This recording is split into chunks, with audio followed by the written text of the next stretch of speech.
We are at the Magic Academy on admission day, and everyone is doing the first test. Lee Seo-jun, the only one who trained directly under the president of the Magic Association. He grabbed his sword, swung once, and every single training dummy got destroyed in one clean hit. Perfect. Precise. And he's not even a graduate yet, he's a student. Then this girl steps up. Ice attribute. She fires off one spell and wipes out every target at once. People are already talking top of her class in second year, and she's beautiful on top of it. But the one who really made the crowd lose it was Yu Ara with her fire magic. Not because of fire, but babes hot and easily burned everything. The people watching said she looked like a full professional out there, and if Lee Seo-jun didn't exist, she'd be the most legendary student this academy has ever seen. So now it's our loser's turn. Kim Sun-woo, Class A. The teachers say he's talented in enhancement magic. The professor is watching closely. She sees him forming compressed materialization in his hands, a technique that only veteran mages are supposed to use. Even Lee Seo-jun is staring. Even Yu is shaken. He threw his mana attack into the dummy and everyone went crazy, but before it could actually land, the skill vanished. The crowd fell silent. Someone in the crowd says what everyone's thinking. What's the point of materializing if you can't even shoot? And just like that, our boy became the biggest joke in the entire academy, which is bad, right? But here's the thing, he needs to be the joke. Every person who remembers his face, that's fuel. Because Kim Sun-woo runs on a system that nobody else in this world has. The more people know who he is, the stronger he gets. Notoriety is an embarrassment for this guy, it's power. And he's going to need every single point he can get. Every girl at this academy think he's trash, which for the first time it's amazing news, free point farming. They tell him to stay away, to stop talking to them, to know his place. All because they're all obsessed with his friend Lee Seo-jun, the real protagonist, the golden boy, the guy who can do no wrong. But what none of them know, what nobody in this entire world knows, is that Lee Seo-jun is destined to die. Kim already watched it happen. He already lived through the ending where the hero Lee Seo falls, the world collapses, and everything turns to purple dust. He failed once when our boy decided to believe that this guy would be able to save them all. And now he's back 7 years in the past, wearing the title of the Academy's clown, because the only way to save this entire world is to stack notoriety points and get strong enough to change the story. 232 people memorized his face from that disaster, 1,000 points. In one single day of being the Academy's biggest embarrassment, the kid racked up 10,000 points. But the bad news? Now the whole school won't let him forget it. His video from the test got posted everywhere, and the next morning he walks into class and every single person recognizes him. Comments flying, people whispering, bros got canceled in school. And then this blonde kid Park and Hwan calls him over with this smug look on his face. Says yesterday was awesome, that everyone had a great laugh. Asks what happened to his mana, that asks if his family's rich because the only way he got into this academy must have been bribery. And just like that, he declares Kim's new nickname is Trash and says he'd better come running whenever Park calls or life at school is going to be hell. Cut to the cafeteria, Kim is sitting with Lee Seo-jun and his best friend Shin, eating lunch like it's nothing. And from across the room, a girl named Seo-yoon Ah is watching them. She's not laughing, she's not gossiping. She's staring at Kim, trying to figure out one thing. How the hell did the worst student in the entire academy get close enough to Lee Seo-jun to sit at his table? She hates our boy because he's hoarding the dude she likes. You can't even have homies these days for real. Into the second practice session, Kim's been quietly stacking his notoriety, buying traits, redistributing his stats, and this time when he steps up in front of everyone, something's different. They all think he's going to fail miserably like in the entrance day. He does the manifestation, creates a clean blue sphere of mana, then launches it with precision, firing straight into the training dummy and blows it apart completely. The same students who were laughing at him yesterday are now standing there with their mouths shut. One of them says he's not totally terrible. Another says he's way better than they expected. But that's strange. In one single day, the Academy's biggest clown just showed more growth than some of these kids have shown in an entire year. Suddenly, his phone rings.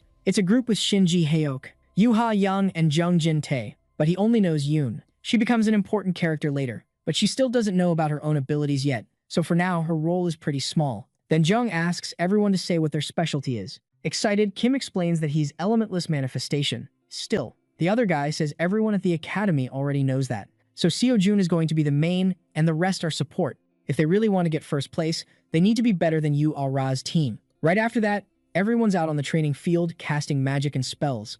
And the teacher comments that one student is focusing too much on control and failing at activation. She needs to put more power into her mana. So she does, creating a bright fire sphere and throwing it with everything she's got, using all her mana. Everyone, even the teacher, is shocked by how much talent and natural ability she has. But the teacher thinks it's because she's young, she still needs polishing, because her mana usage is still kind of sloppy. Then she hears a boom, a huge blue blast right behind her. It's our Kim, totally pumped because he's killing it. Thinking back, the teacher realizes that before, he was so focused on materialization that he couldn't cast properly. But now, with barely any mana, he's casting perfectly and with control. It's not easy to spot your own mistakes at that age. And that wraps up today's class, and everyone goes to rest. Before Kim can leave, the teacher calls him over to congratulate him, and the boy says he's been training in his free time. Then she asks about mana cultivation if he's been doing it regularly. The kid realizes she noticed his low mana capacity compared to his skill level, but Kim just agrees, and the teacher says he's good at everything else. His mana capacity is just bad, and he needs to work harder. Our guy says he's working hard, and the teacher gives him a bracelet that helps with mana breathing to keep his condition steady. The mage feels a little awkward accepting it, but the teacher says it's fine. It's F class and not hard to make. He thanks him, they say goodbye, and the stranger starts walking off, checking out his new item. Leaning against the wall, Yu watches our boy closely. Then she calls out to him, but the mage asks why the hell she wants to talk after what happened last time. The red-eyed girl says she heard about the group with Seo Jun, and Kim asks how she found out. Yu thinks the brat is taking advantage of the high-class mage, but says first place is hers. She turns around and walks off, super frustrated. And then Kim wonders why the hell she's so sensitive. The next morning, the kid is running because he almost showed up late. Lee says it's the first time they're all together, so they better give it their all in the first semester. Everyone seems hyped, and Shin says their team is kind of wild, first place and last place together. Kim isn't sure if that's sarcasm. The guy asks if the low-level kid can even handle it, because he was awful in the test. Our boy realizes he's being messed with and keeps a straight face. Then Jung says it doesn't matter, because Lee brought him in and he'll look after the little guy. And Kim knows this dude is going to ride on the high-class mage's coattails. He also knows Yoon's moment is going to take a while, probably because he joined the group and changed how things went in the past. Still, there's no guarantee the test will work out with these members. A man raises his hand and says he'll explain the dungeon exploration. There'll be 2 sessions, morning and afternoon. On the first day, they'll only explore the first floor. About speed, the faster you are, the more points you get. And about class balancing, the lower your teammate's level compared to yours, the more individual points you'll earn. Finally, artificial dungeons have a special contribution system. The more you help your team, the more points you get. Everyone should be careful, and now they can enter by teams. The excitement is huge. Mr. Jang goes back to the camera room after sending the students off, and everyone was waiting for him to place bets on the best team. But obviously everyone's betting on Yuara's team. Only the teacher bets on Team 3, Lee Seo-jun's team. Both teams picked up low-class members for the extra points, but the gap between them is big. Then the teacher explains that Lee's team members are unstable, and even he has limits considering he uses enhancement. That kind of magic is built for close-range fighting, so it's hard to deal with multiple enemies without a team. Meanwhile, Yu's team uses AoE magic and has already reached the middle of the first floor. The teacher's confident, but we'll see how it turns out. At the same time, Lee takes down a huge monster with his sword. The group keeps moving through the dungeon, surrounded by rats and smoke. Shin and Jung comment that their leader fights really well. They must already be halfway through, and they wonder what the boss will be. Yu's worried because it could be something seriously strong. She asks Lee what he thinks is going to show up. He says a giant wolf. Shin asks how the hell the kid knows that. The other guy just says he has his ways, but the truth is, he's already lived through this. Shin thinks he's a total compulsive liar, and Lee just says they don't have to believe him. Their leader tells everyone to stop arguing and move faster. They do, but soon Lee tells them to stop. Joking around, Shin asks if even the great Seo Jun gets scared sometimes, but the truth is there's something on the ground. It's a blue magic circle, and he doesn't know what kind it is. Freaked out, Jung asks if it's dangerous, but Shin thinks they wouldn't put anything actually dangerous there. Kim crouches down, and his teammate tells him to be really careful. The kid says he's just checking, and he says it's not dangerous for them, it's just a simple barrier. The chubby guy asks how he knows. The truth is, the kid saw this exact barrier unfold in his past life, so he puts his hand into the light and nothing happens. Shin gets nervous and says he knew that too. Confused, Young asks if they'll have to turn back because they can't get through, and Yoon asks if there's another way. Lee tells everyone to step back because he's going to try cutting it with his sword. His strike is insanely strong and focused. It leaves a visible crack in the magic barrier. Everyone gets excited and celebrates because it worked. But seconds later, it seals up completely, and the disappointment hits. Still, the leader isn't giving up that easily, he's going to try again. So Shin asks if it's his turn to jump in. It kinda looks like it, but he's still more of a support role. The kid crouches down and tries to touch the blue magic barrier. He puts his hand on it and feels something weird. Then he says it's gonna be tricky and might take like 40 minutes. But Kim grabs his hand and says he's got it. Our hero puts both hands on the barrier's symbol, and it starts glowing. He uses his unique trait, Outsider's Benefit, and reads the magic formula. A bunch of info pops up in a window like the location, floor, difficulty, and the boss. Then he focuses his skills on the circle, and that's it. The barrier starts slowly lowering. All hyped, the outsider says he did it, and everyone's shocked because it was way too fast. The character Lee Seo-jun is surprised and interested. That's another 5,000 points for interest level 1, and the kid's confused by that. But before the team can celebrate, a huge creepy wolf shows up with this evil red aura. It's the first floor boss, the giant wolf, already charging in, drooling. Jung comments that Kim was right. Lee steps up to the front and raises his glowing sword at the beast. He swings this massive, long slash, and the animal gets wrecked, split clean in half. Just like you'd expect from him, hunting a boss like it's some random mob. And finally, the mission's over. A man greets them and praises Team 3 for getting second place. Lee asks who got first, and of course, it was Team 7, who finished half an hour faster. But that doesn't really shake him. Meanwhile, Young says Yu is seriously scary. She did it in 4 hours and 11 minutes. And if they'd been 2 minutes slower, Team 3 would have ended up in third.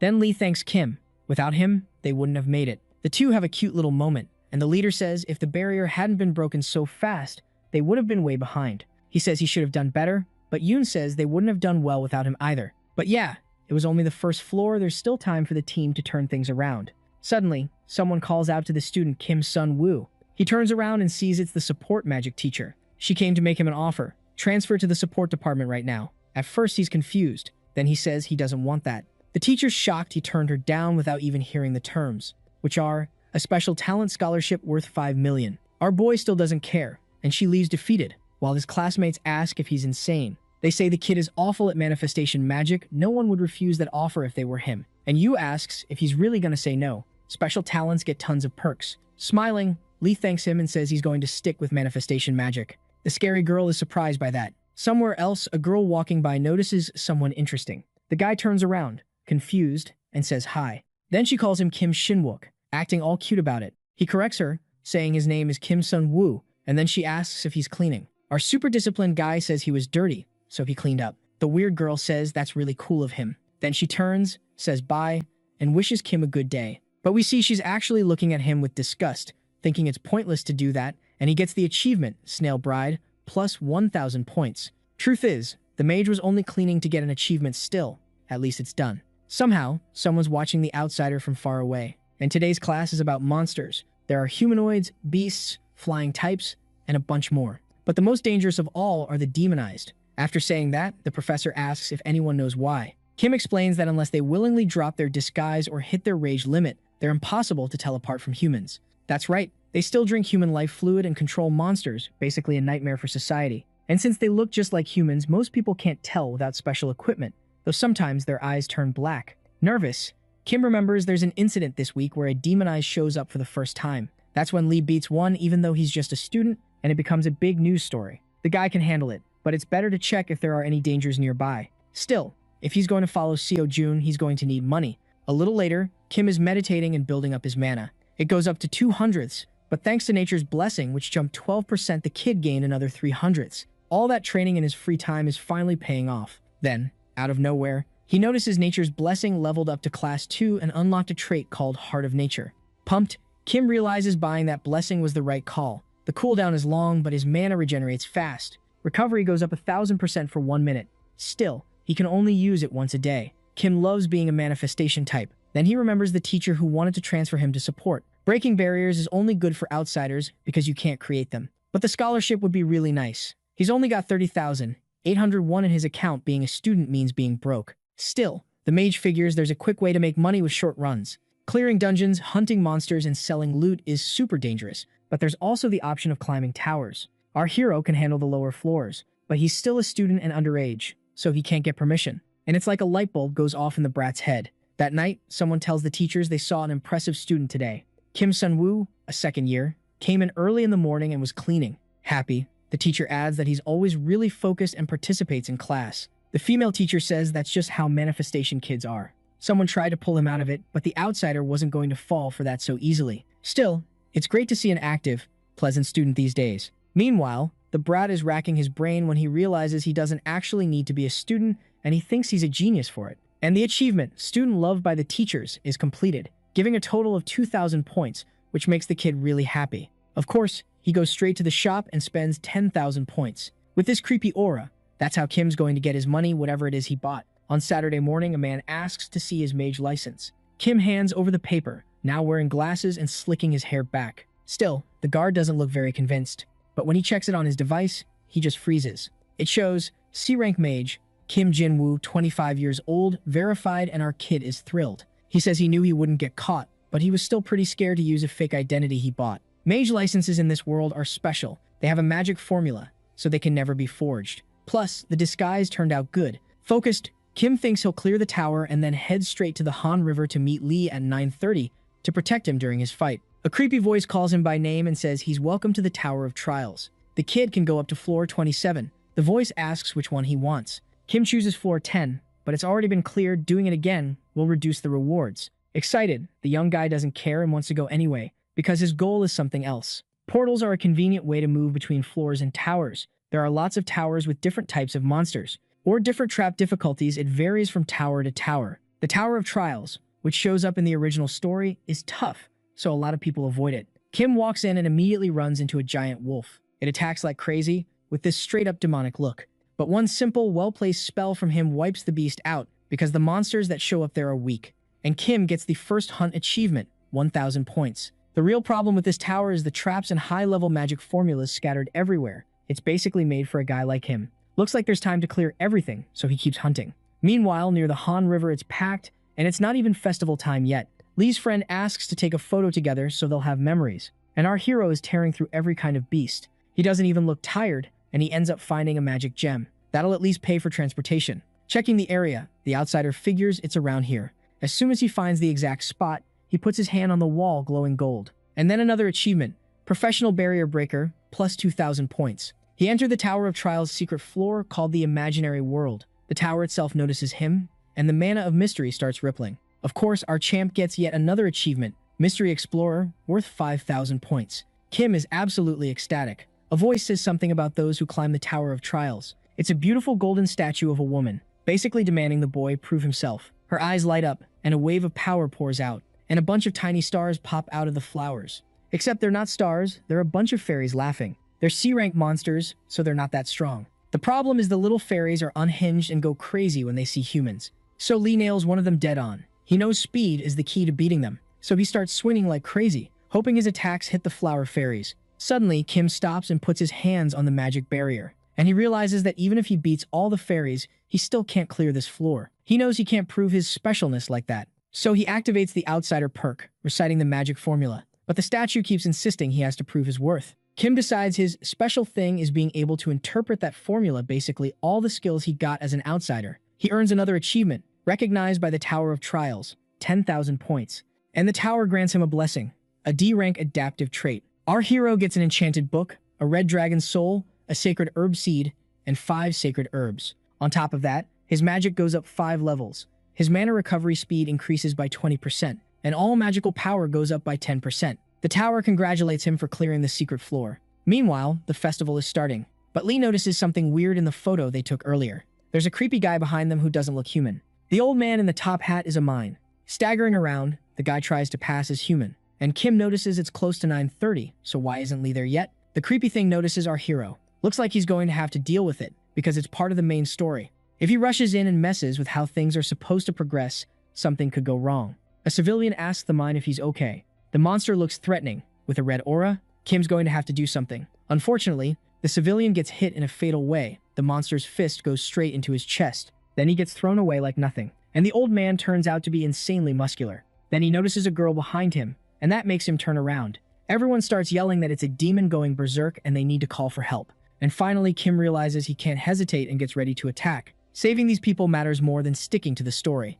Then Lee and his friends show the photo to a Special Forces security guy, who confirms it's a demon. They say it was nearby, and the guy says that's a disaster, because there are tons of people there and monsters get stronger the more humans they consume. Suddenly, a huge wave of mana appears, and the security guy immediately takes off running toward it. When he gets there, Lee wonders who that person is trying to face the beast and save the girl. The thing throws a massive attack, but the girl gets saved by a table. The outsider realizes he got too close and needs to do something. The monster starts chasing the poor girl. Focused, the hero figures the demon must be B. Rank fighting it head-on is basically asking to get killed, so he gathers all his mana, and he fires it at its weak spot, the back of the neck. A medium-sized explosion goes off, and shards of glowing blue mana scatter. But the big bastard is still standing and ready to fight. Now half its face is messed up. And to make it worse, it starts regenerating fast. Kim realizes he screwed up because he didn't completely destroy its brain. Now the demon is fully enraged, with a creepy purple aura around its muscular body, and it leaps straight at the mage, full force.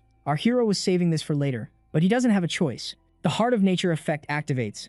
Mana recovery speed shoots up to 1000% per minute. Kim is surrounded by mana, and he knows that even if he can't finish the big guy in 1 minute, he can at least mess it up badly, so he throws everything he's got. The demon tries to defend itself, but it still ends up beaten up and burned. Kim's attacks aren't over yet. He's still got a few seconds. The beast tries to block, but it's too many hits at once, and the kid even dares it to try. The guy with glasses is aiming right at the monster's head, and it lets out a loud scream. Maybe if he can keep this up, it'll work. But unfortunately, a minute passes and his mana runs out, and the demon is still standing, shaken up a bit, but already regenerating. That's when the Special Forces guy arrives and slices the monster to pieces, and he says the situation was handled successfully. He introduces himself as Agent Jong Hyun-soo from the Special Forces and says that thanks to the kid, it was easy to take care of. Then he asks to see his mage license to confirm his identity and give him the reward. Jeong is shocked to find out the guy is C rank, because he figured he was at least B rank. That's when Kim notices Lee and Shin watching from far away, and he gets annoyed they only showed up now.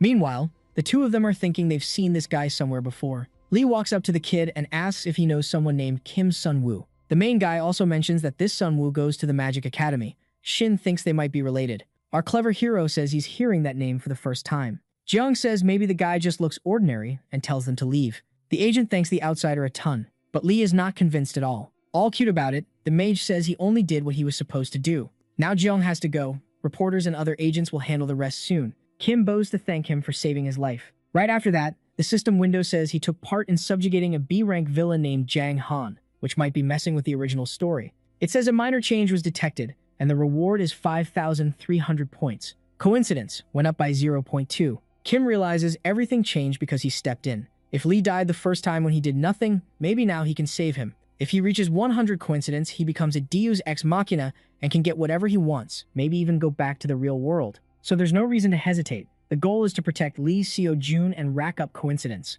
He needs to step in whenever he can. And Lee also got a reward of 15 million won for killing the demon. Dragging that trident back to the dorm would be a pain, so this works out perfectly. He's going to actually rest and enjoy his money. At the exclusive Hansung Hotel, the mage's star place, they're basically a global corporation. An organization with strength, power, and money, and they play a pretty big role in the story. When he walks into the huge hotel, the kid spots Han Sejin, the vice chairman of the Hansung group. Someone tells him his sister wants to go to dinner, and Kim hears the vice chairman saying it's been a long time since he's seen his sister, Seon. Apparently, the kid remembers a character named Han Seon. That trident is way too flashy, better to sell it, but the enchanted scroll could come in handy later, and he'll bring the herbs to the vice chairman's sister. But unfortunately, he'll have to wait until tomorrow. And in the morning, a woman on TV says a certain person has been getting a lot of attention after clearing the secret floor of the Tower of Trials. A mere C-rank mage shocked everyone by taking down a raging demon in the Han River right after the clear. This heroic guy is Kim Jin-woo, and they announced they're reviewing his rank for a possible promotion. Meanwhile, people are talking about him so much that he earns the Little Hero achievement. 2 million civilians are grateful. Pumped, Kim says he got 21,000 points just from a newspaper article. But now his identity is out there, maybe it's time to go see Han Seon. People on the street are talking about him, and the kid is loving being famous. But then he spots someone serious, the handsome family swordsman, an S-rank mage named Jang Soo-ji. Scared and intimidated, he wasn't expecting to see an S-rank just casually walking around, but then the receptionist recognizes Kim. He says his name and asks to sell the medicinal herbs he got from the tower directly to the director. The woman says it's interesting having the man of the moment with her still. The best part is the item he brought. Seon can feel the energy from it, but it doesn't have the little mana threads that most medicinal herbs have. So she says it'll be hard to work with such an exceptional herb and asks how he figured out what it does. Kim says he's been studying medicine for a long time and thinks it's a special medicinal ingredient. It massively boosts the effectiveness of other ingredients, but on its own it does nothing. Right now, nobody knows how to handle this herb. The solution is a genius pharmacist who's right there, but she's not totally convinced. She comments on how important the herb itself is and asks if Kim has any specific conditions. Our crafty guy wants 500 million won and 0.005% shares in Hansung's pharmaceutical division. Seon is confused by that percentage. It sounds like the kid has no idea how huge their group really is. And then Kim says actions matter more than money. Once the sacred herb gets commercialized, it'll take over the pharma market. The woman wants a different offer, but the kid already saw that coming. So he asks for VIP access to the auctions and wants a special potion. Even so, he'll still pay. Then Seon asks if he wants her to be his messenger. Kim says that in return, he'll reveal her brother Han Sejin's weaknesses. Our boy knows she wants to take over the Hansung group, and she wants it so badly she doesn't even care if she has to destroy her family. Meanwhile, the demons are mourning Jang Han's defeat because they could have gone in before he got furious. The monster gets worked up and yells that he could have saved him. Then the other demon tells Baek Gang to calm down, it's an order. Helping a buddy who went berserk in the middle of a huge crowd of humans would only put them in danger. But the other one stays agitated. saying he can't stand living in the shadows like this anymore. And he promises he'll take out that idiot, Kim Jin-woo. Then the other demon asks if he's sure, because the guy is close to their client and Beck has no idea who that person even is. There are monsters out there who'll cut down their own family with a smile on their face. Smiling and two-faced, Seyun says she hasn't seen her brother in a while. Soon after, Sejin asks if the company's doing well, but his sister says work is tough and dealing with people is exhausting. She's worn out, and her brother comments that their dad was kind of hasty giving him the company when he's so young.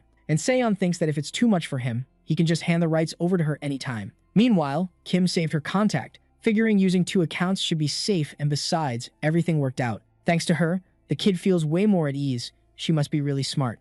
She's probably checking whether the weakness he mentioned is actually useful info. Then Kim gets a message from Seyun saying she'll be his messenger for only 1 month. She says she'll send the payment up front today and asks if he needs anything else. Han Seon trusts him. That's another 1,000 points, faster than he expected. He asks for a potion and an entry ticket to the underground arena. She says she'll let him know when it's ready. But he's worried about the demons, because he knows the story has a revenge plot. So he decides to buy a killing intent sensor trait, which lets him feel when someone wants to attack him within 500 meters. But unfortunately, it's 50,000 points. Still, he needs it. If he thinks of it as the price of his life, it's easier to swallow. A few days later, the potion is ready, a mix of divine herbs. The side effects are brutal. It boosts mana recovery speed by 500% for 5 minutes, but after that, he'll have no mana for 30 minutes. Suspicious. Seyun thinks it's weird for such a skilled mage to want a potion like that. And on top of that, how does this guy know so much about her and her family? She says she looked into her brother's personal movements as soon as Kim mentioned his weakness, and it was shocking. He always had a dark side,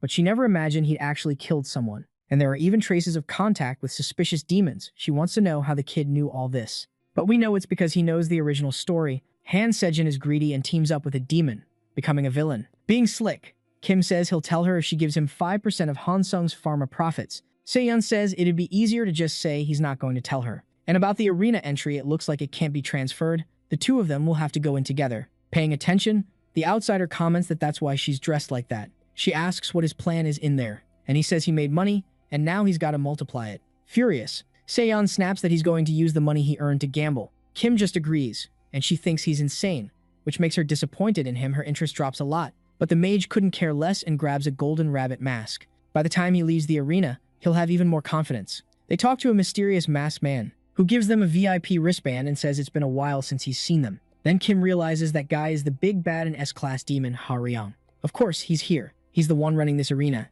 Our hero needs to be careful not to get dragged into it. Seyun says there are tons of people there, the vibe is hype, and Kim says it's probably because of Yang Hongju. He's the most popular fighter right now, a mage who's been champion for 3 years, basically A-class. Then the woman realizes they're not going to make much money, because everyone's going to bet on him. But of course our boy has a plan, and asks to place a bet. So he bets 530 million on Yang Hongju's opponent. Seyun is totally confused and speechless, because she doesn't even know who the opponent is. Ryong gets told that some newbie just bet that much money on Hongju's enemy. The only thing anyone knows about him is his rabbit mask. The demon remembers and says that amount probably means nothing to him. Maybe he's just some rich guy with terrible taste. Meanwhile, Beck finds out Kim is at the arena and is pleased, because before this he had no info on the guy. He calls for a car and says that tonight they'll avenge Jang Han. In the arena, things are intense. 2 people are going at it hard. The one who's losing asks to surrender, and that's the winner of the first round. Everyone's pissed he gave up, and a lot of people probably lost a ton of money. Seyun thinks that since it's an underground fight, the atmosphere is way more brutal. Even so, the organizers don't let it go further than a knockout. And now, it's Ryong, with 530 million bet on him, versus Yang Hongju with 2.8 billion.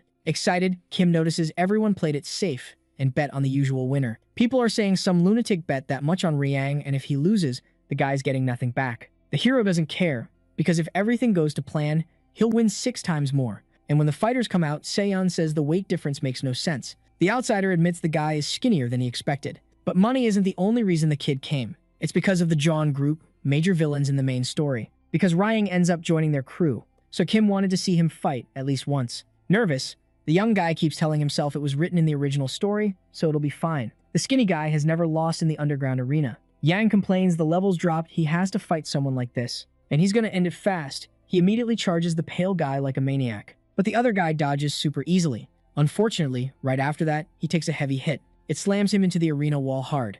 And Kim isn't so sure anymore that he can win. Meanwhile, Beck's car arrives at the underground arena. The demon wants to step in now, but it's not safe to mess with one of Ryong's events. Everything ends at 10:30, so there's no rush to take Kim out. And in the arena, Ryang is eating punch after punch. The skinny kid is basically being used as a punching bag. Yang tells him to know his place and get lost, then follows up with a brutal kick. Looks like the long-haired guy got wrecked, and the huge, ripped guy wins. The outsider is completely speechless, but when everything seems over, a spear pierces Yang's chest from behind. Ryang looks like some kind of undead, but he can still fight a little, which just makes the big guy even more pissed and go all in on the skinny dude. Then he creates a bunch of spikes with purple aura, and fires them all at Yang, who takes them straight in the torso. Looks like he's not surviving that. The guy collapses in the middle of the arena, destroyed. Meanwhile, the crowd doesn't even know how to react, and Seon is totally shocked. Kim says his job here is done, time to go. But the demon boss thinks that's way too convenient. Ryan only won because Yang let his guard down, but he senses there was something behind that bet. He orders his underling to find the man who won today's bet. Outside, Seon asks how the young guy knew the skinny one would win. Kim says it was just a guess, and she complains he never tells her anything.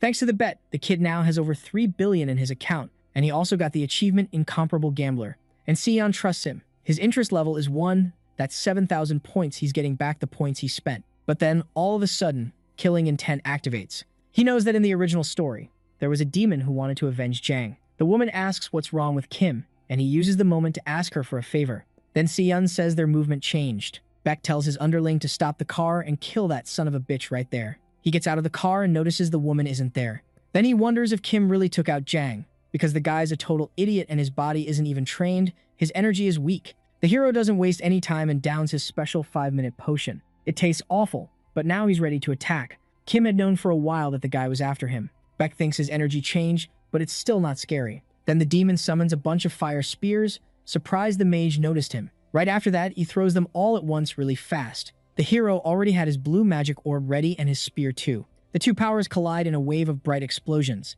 But Beck still has 2 attacks headed straight for the kid, and they're coming in fast. The outsider's gonna have to move slick. A massive explosion goes off in the park, and Seon is worried inside the car. Earlier, Kim said he thinks someone's been following him. She asks if it's a rival company of Hansung. He says it's something like that. Then he asks her to go somewhere with no people around, but she asks if the kid can handle the guy. He says it won't be easy. His mana is way higher than a B rank, so Kim needs Seon's help. In the fight, the mage manages to dodge the 2 fire spears, and he thinks it's nothing, because in his first year, he was a reinforcement type. Beck asks if all he can do is dodge, then prepares more spears. Shocked, Kim realizes that this time they're faster. He's forced to throw himself to the side with everything he's got. The demon gets frustrated, and now our hero only has a few minutes of potion left. Time to end this once and for all. So the mage activates the Heart of Nature. That's when Beck realizes the young guy got even stronger. And the hero charges at the villain at insane speed. To defend himself, the red-haired guy makes more spears still. He knows it's gotten dangerous.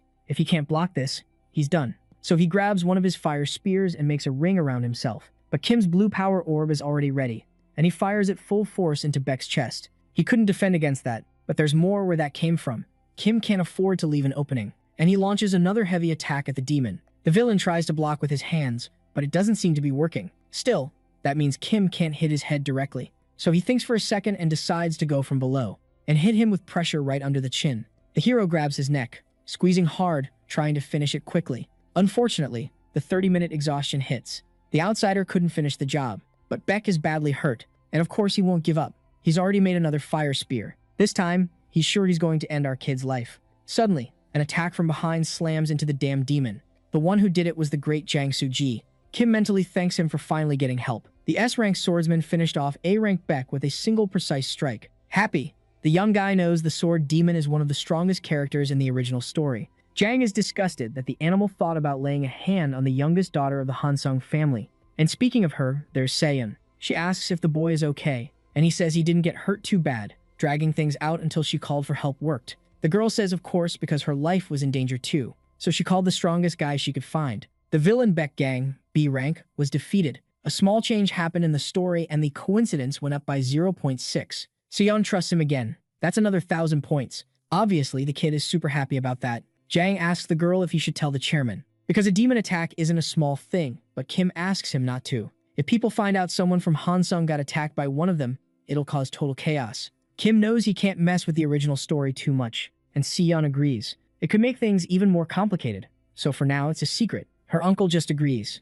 3 days later, our kid is lying down on his phone, thinking about something. As thanks for saving her from Beck, the girl said she'd give him the info he asked for. So when the Shinsengsho potion finally launches, Kim decides he's going to put all his money into the company's stock. There's only 1 minute left, and the market finally opens. Before going back in time, he'd spent his whole life clearing dungeons and still couldn't afford a house. It was impossible. Kim never thought it would be this easy. Now, honestly, it's kind of weird. Then he gets a message from Seon asking him to grab a snack with her, because she has a special gift. He heads to the cafe right away and notices she's already there. Kim says the pharma company's stock went totally crazy today. He made a ton of money thanks to her. Seon asks if he managed to make 5 billion, but it was 3 in a single day. All thanks to the director. Still, now he wants to know about the gift. She explains she found out who the demon was that attacked them, and she shows him a photo of the guy, calling him Beck Gang, a famous assassin who was pretending to be human. Even worse, he was working with her older brother, Han Sejin. Kim knew the guy dealt with demons, but not that specific one. He says it's good info, but he doesn't get how that's a gift. But the real gift is something else. She wants to keep this mutual help thing going. Seon hands him a small box and says she's going to be really busy, so she wanted to see him today. Kim asks if something's wrong. The director says that now that she knows Sejin is connected to Beck, it's obvious who ordered that attack, and she hates owing people whether it's favors or grudges. Kim realizes Seon thinking Sejin is the one behind Beck is a misunderstanding, but Sejin is still a bad guy. Sooner or later, he'll get in her way too. Using Kim to take down the vice director sounds like a solid plan. Suddenly, she calls to him and says she hopes he likes the gift. She picked it out herself. He thanks her and smiles, happy. It's a mana bracelet, super tough and durable. A connection is successfully formed, which means another 1,200 points. But something weird happens right after. Ryong gets curious about Kim, another 1,500 points. A man named Cheon Hae bows to the demon. It's been 10 years since they last saw each other. The man asks if Ryong has heard of Kim Jin-woo. There's something he wants to ask. He's probably heard that his friends, Jang and Beck, were defeated recently, and both incidents are connected to a human mage. Right before Beck Gang died, he was going after a boy who visited this arena. He asks again if Ryong has heard of Kim Jin-woo, and Ryong knows he's the VIP who bet on Ryang. Cheon asks for mercy, any information about the kid, and he'll offer the bastard's life as tribute to his comrades. The villain says that if he's thinking about laying a hand on his client, he'd better be ready for the consequences. The man bows and apologizes over and over, saying he won't do anything, and Ryong tells him to send the message to the Demon Council. Cheon says that at the Holy Relic, the Prophet's altar, a new prophecy has come down. The child with the destiny to wipe out demons must awaken their power at 18, and the Demon King will soon die. Ryong thinks the king is about to put on another show and asks if there's any more info. Cheon explains that according to the Prophet's altar, the child turning 18 this year is at the Magic Academy. So our hero decides to ease up a bit on the Kim Jin-woo stuff. This isn't the time to get involved with Ryong. There are more important things to focus on right now. He looks at the scroll, which creates a barrier that blocks a single spell.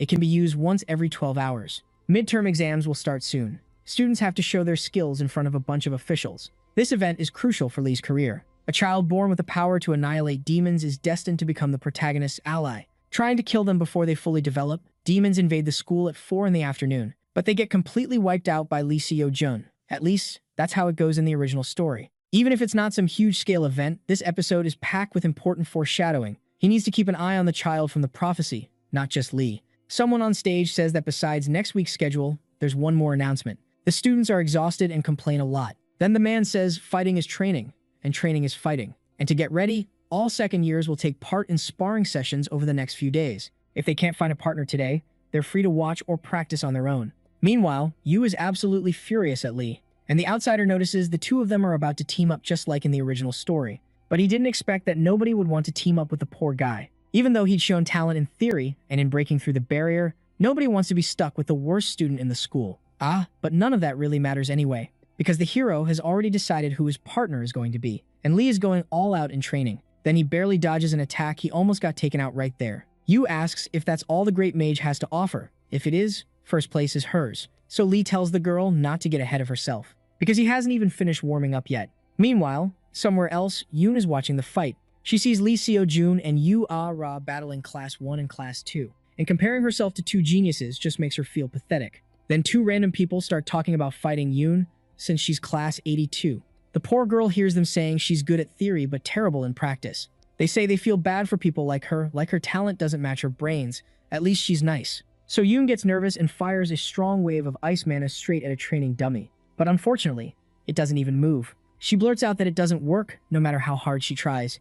And then Kim shows up, saying her ice materialization is flimsy. Not only that, The ice isn't even cold, and her accuracy is awful. That proves her fundamentals are weak. He thinks it over and realizes he's kind of responsible for this. Originally, thanks to Lee's advice in the dungeon, Yoon should have made it to class 6 by now. But because he interfered, she lost her chance and her growth stalled. Then Kim says she might be confused right now, but if they stick together, he promises he'll help her. He needs to help her grow, but she just points at him and says he's one of those. The type who just wants to crush her confidence so she'll listen, because he can't actually back it up with skill. And Kim's response is simple. Maybe she's throwing a tantrum because she can't argue with anything he said. So Yoon walks off, saying she thought he was a decent guy, but she was wrong. Our hero realizes he went too far and apologizes.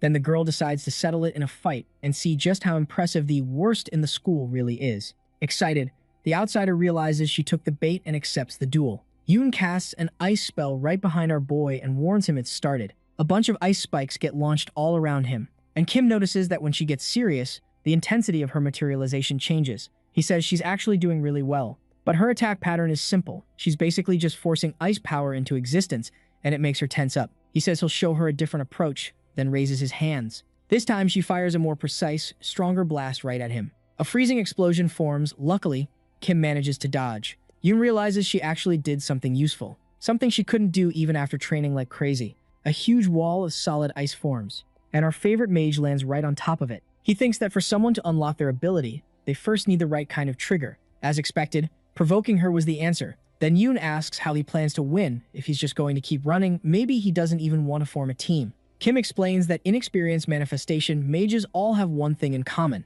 Then he rushes at her at a terrifying speed, saying that once you can get close, shutting them down is easy. He hits her with a concentrated mana sphere, and Yoon falls backward, trying to block. All that power is obvious to her, but the outsider snuffs it out in an instant. Then he says it was a good fight. Yoon sits on the ground, upset that she lost, and says maybe she really does need to learn magic from him. Kim offers her his hand, explaining she just didn't know how to bring out her talent. Smiling, he says he'll help her, and they can do it together, thinking she'll help him improve too. They shake hands, and the deal is done. Yoon says she'll trust him just this once, and that her teacher better teach her properly. Now she trusts him and she's on his side at level 1. From now on, she'll have to do attribute adaptation training. As he hands her an ice cube, he says all magic starts with adaptation, which basically means understanding your attributes, and that's what determines how good you are at manifesting. In other words, she won't improve no matter how much she practices. Yoon says that attribute adaptation training counts as training too, but he's never heard of a method like that, and he just freezes, like everything around him stops.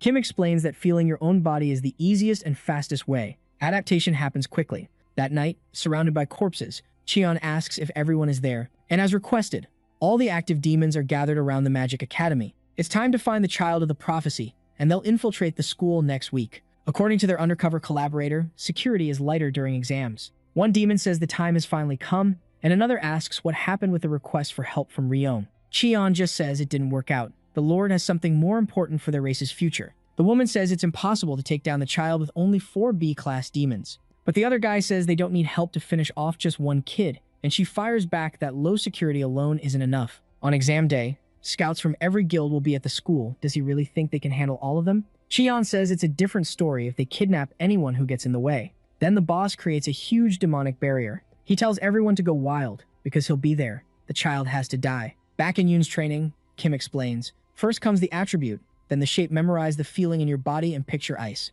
The girl manages to make a perfect snowflake. Then she turns it into a powerful ice spear. Excited, she says she finally managed to make the spear with her own power. The outsider notices how much she's improved in just a few days. Yoon Hayoung trusts him. That's another 1,500 points, and she says she'll do whatever he tells her. The guy thinks that might be too much, but the girl asks for more ice, and Kim knows it has to hurt, but holding on a little longer will make her grow.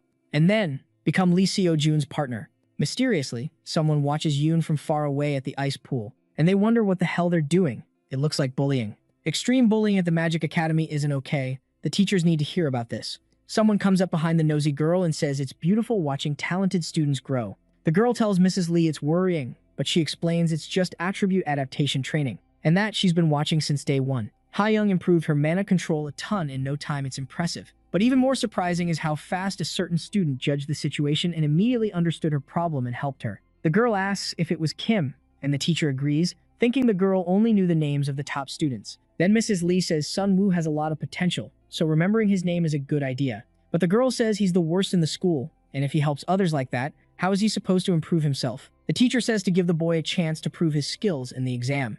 A while later, Kim realizes he's screwed because he saw a special discount on a dimensional backpack that can hold 30 kilograms, but it only lasts 5 days. That item is insanely valuable because it lets you summon items from anywhere. Great for combat and everyday life, but it costs 20,000 and he only has 8,500. These discounts only show up when you're broke. Our favorite mage needs a way to get 11,500 points in 5 days. Suddenly, he gets a message from Miss Lee Hyung, calling him to the principal's office before class. Yu Ah-ra, Park In-won, and Kim Sun-woo were the 3 students selected for the second-year special class on manifestation. It's an advanced class for students with huge potential, regardless of grades. And Kim realizes Lee was in that class. If he gets in, he can interact with the guy more. Then Park, rank 5, says he doesn't want Sun-woo in the special class. The blonde guy is one of the best in the year, and being stuck with the worst student in the school is unfair. He even asks Yu, rank 2, to say something. She says she couldn't care less and tells him to worry about himself. Annoyed, Park thinks that's why she has no friends.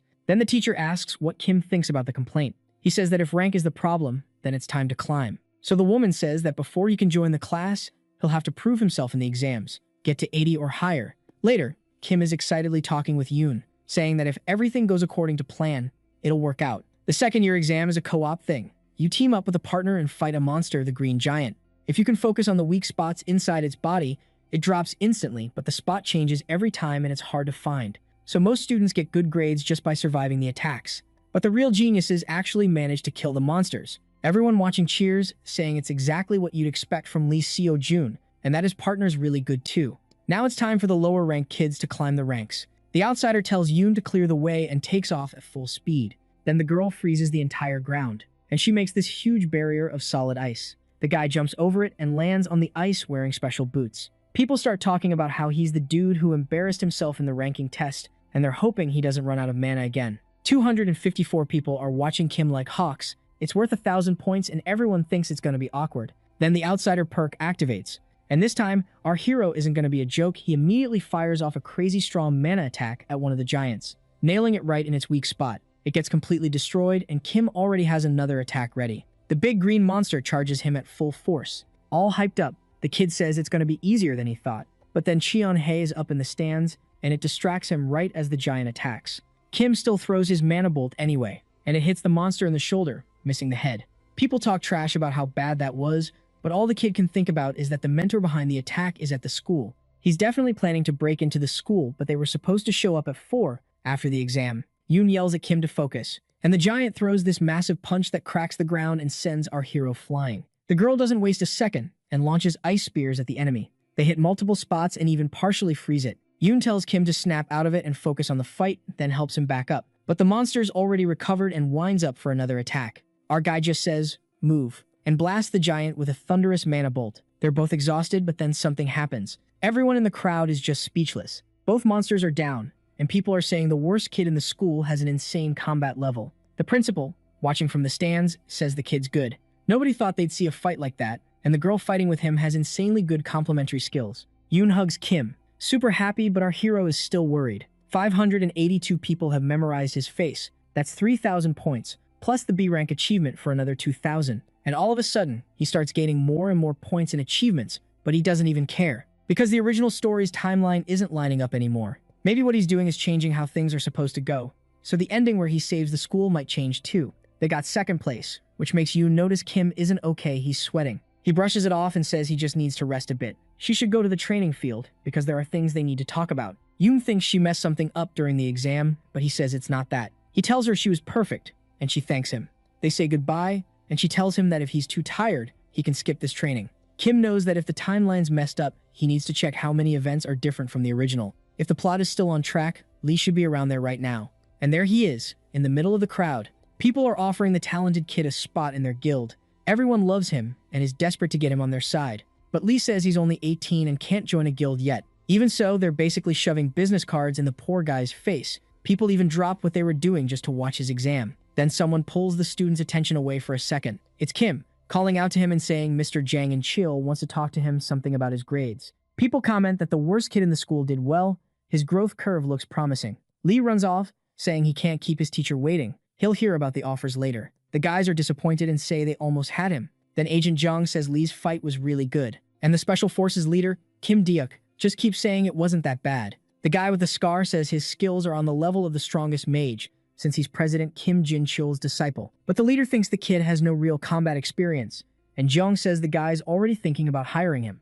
Deok asks why the kid bothers him so much. The other one says it's because he regrets not being able to talk during the fight with the demon at the Han River, and if Lee had been the one fighting there, he would have gotten real combat experience. Then he asks what the leader thought of Kim. He says Kim's combat sense was insane. It's hard to believe the kid is supposed to be the worst. It was more than instinct, he found the target's weakness fast. That's the kind of thing you only build up with tons of experience. Jeong laughs and asks what world an 18-year-old kid would get that kind of experience in. But then again, that friend Lee mentioned the one who looks like the mage Kim Jin-woo was actually Kim Sun-woo. It's weird to think someone that young can use compressed materialization. The leader makes a mental note to remember his name. Meanwhile, Lee, with his arm around our hero's shoulder, thanks him for getting him out of there. But he asks why he came to this crowded place, and Kim says it's good to check out the exam they'll be doing next year. Yellow Eyes admits he doesn't want to get surrounded by those annoying guys again, but the other one assures him they're in a different area. Then he asks why Lee doesn't want to stay ranked #1 at school. Lee looks like he doesn't want to answer, so he just says they should watch quietly so they don't get caught.